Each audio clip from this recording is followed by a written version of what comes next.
morning, good afternoon, and good evening. This is Maddy the Realtor here, coming to you from Premier Sotheby's in the middle of nowhere. I am looking like an over-exaggerated Floridian at the moment. This morning or this week, we are waking up with nice and crisp 52 degrees, so I thought I'd play the part and realize that right now outside it's actually gorgeous and it's actually a cool 72.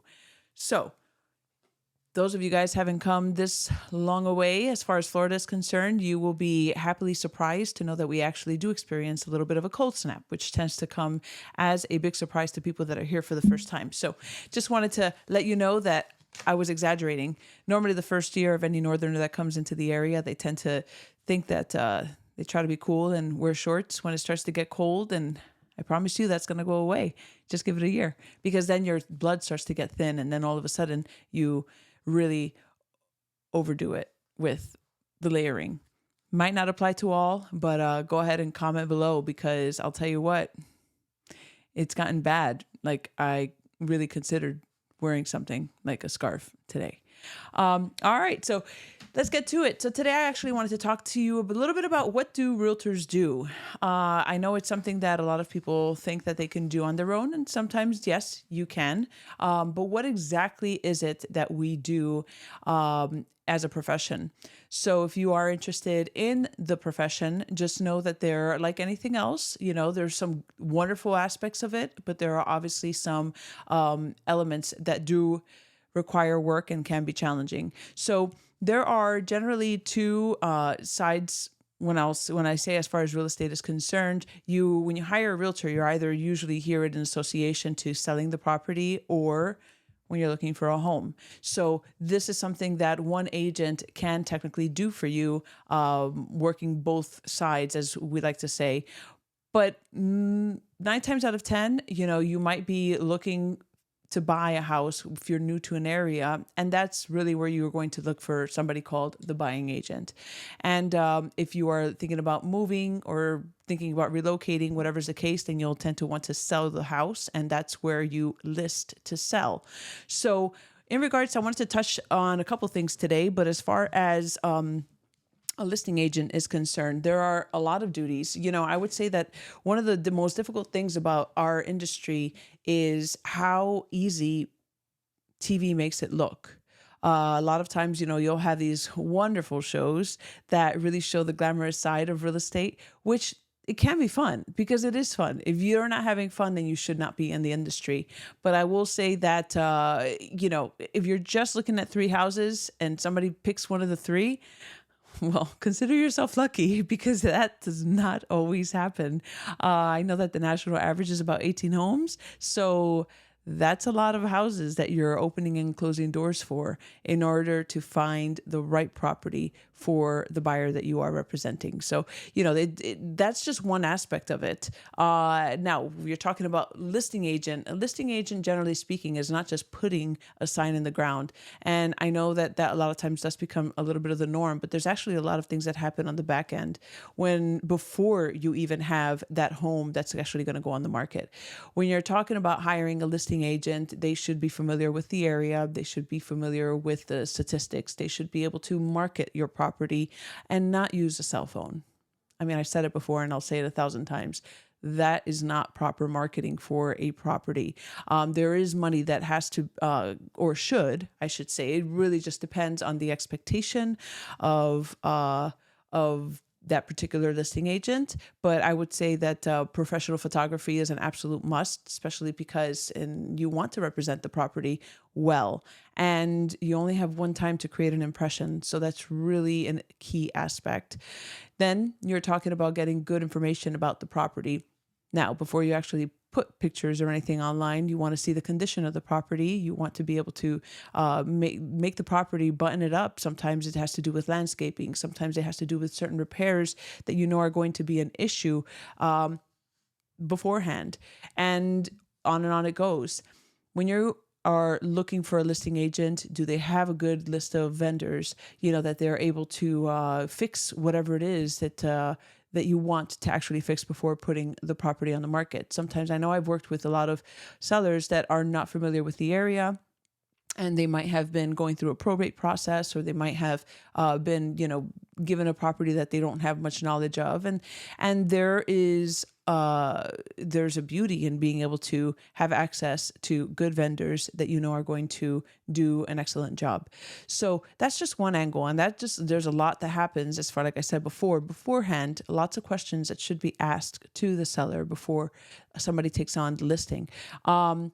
Now, I will say, have you turned down a listing? I've had that question asked before, and the answer is yes.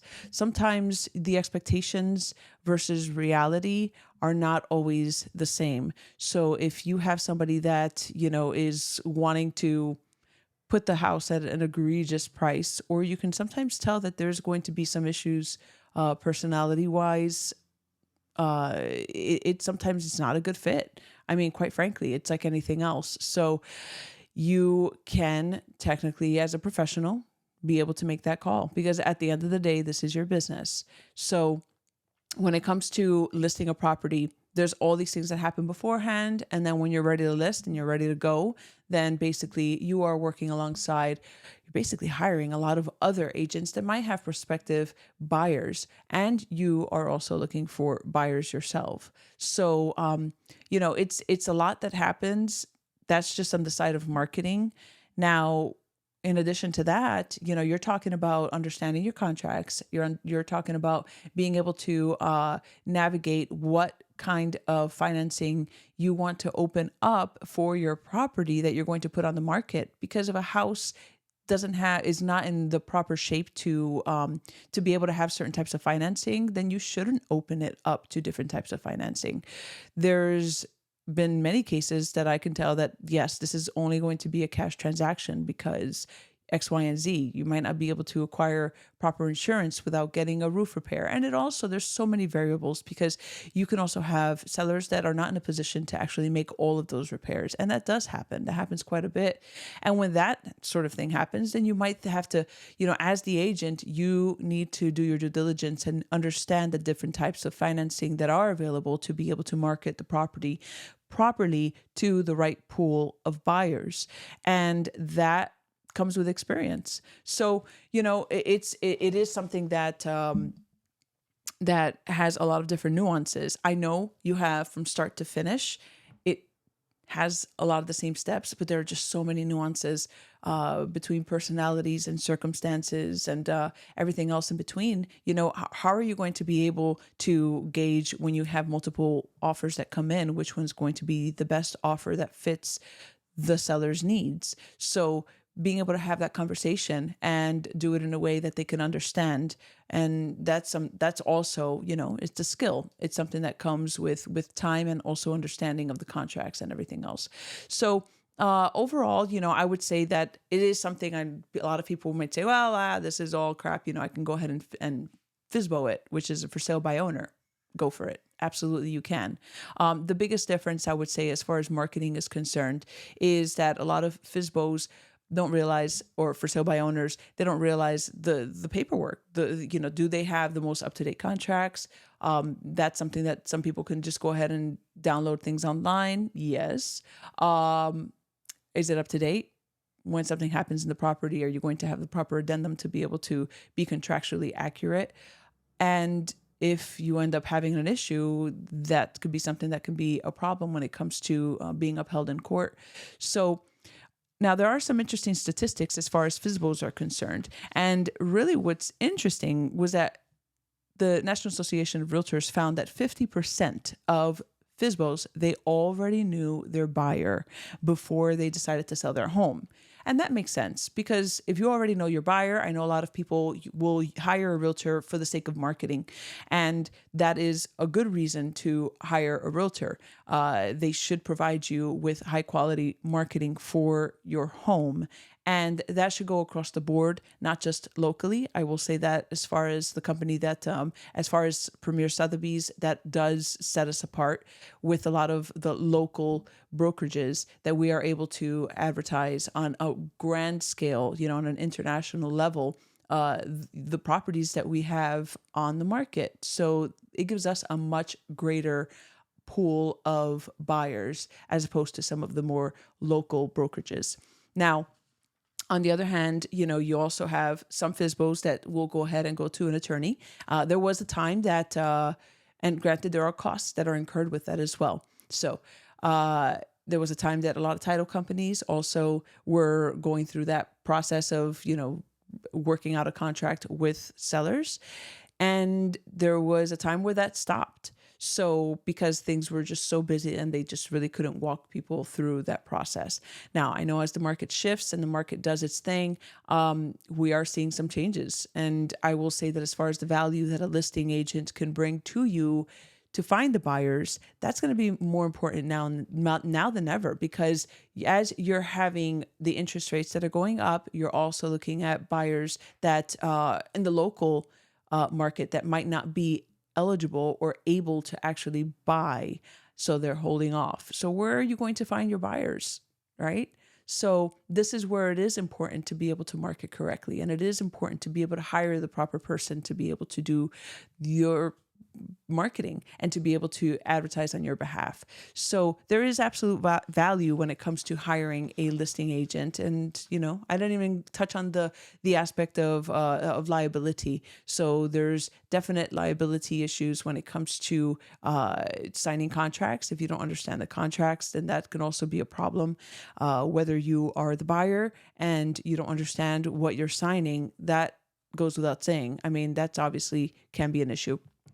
So liability is always, we live in a very litigious society, so it's important for us to know how to navigate certain issues that may happen along the way to be on the forefront of the changing market, changing contracts, which are, by the way, constantly changing, because you have attorneys that are through the National Association that are always revising contracts based on certain things that happen along the way with litigation, with mediation throughout the state of Florida. So they always update their contracts to be able to reflect the most up-to-date sort of issues that might incur along the field from start to finish.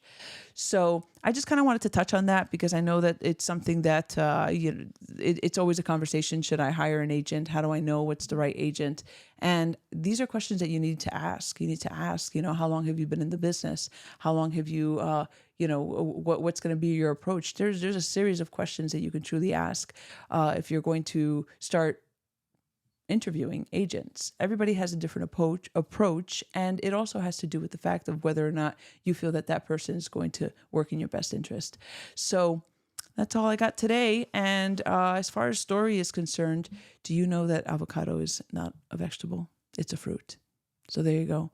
There you have it. So that's all I got for today, but I just kind of wanted to share just a little bit about what we do. It's kind of a little bit of a broad stroke today, but I certainly, if it's something that you'd like for me to go into a little bit more detail, I can definitely do that. So this is Maddy the Realtor here, and I'm signing out. Have a great day. Bye.